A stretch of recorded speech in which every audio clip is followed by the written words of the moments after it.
பணம்தான் பணத்தை ஈர்க்கும். ஆகவே வெளியில் கிளம்பும்போது பர்ஸ் அல்லது சட்டைப்பையில் பணம் இல்லாமல் செல்லக்கூடாது. பணம் எண்ணும் போதும் புத்தகம் அல்லது தொழில் சம்பந்தமான ஃபைல், புத்தகம், நோட்டுகளை புரட்டும் போதும் எச்சில் தொட்டு எண்ணவோ புரட்டவோ கூடாது. குறிப்பாக ஆன்மீக நூல்களை படிக்கும் பொழுது இதை செய்யவே கூடாது. இது தரித்திரத்தை உண்டாக்கும். யாரிடமிருந்து பணம் வாங்கினாலும் வலது கையால் கொடுக்கச் சொல்லி வலது கையால் வாங்கிக் கொள்ள வேண்டும். நீங்கள் பிறருக்கு கொடுத்தாலும் அப்படியே செய்ய வேண்டும்.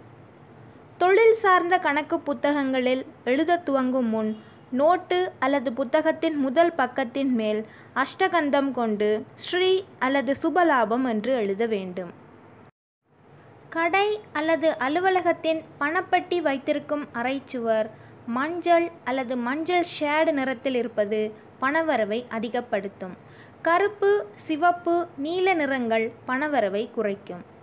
பணப்பெட்டியில் பணம் வைக்கும் பொழுதும் வங்கியில் பணம் செலுத்தும் பொழுதும் ஸ்ரீ மகாலட்சுமியை மனதார வணங்குவது பணவரவை மேலும் அதிகரிக்கும். பணப்பெட்டி அழுக்கு அடையாமல் சுத்தமாக வைத்திருக்க வேண்டியது மிகவும் அவசியம். மேலும் இது போன்ற சாஸ்திர சம்பிரதாய குறிப்புகளுக்கு சேனலை சப்ஸ்கிரைப் பண்ணுங்கள். நன்றி.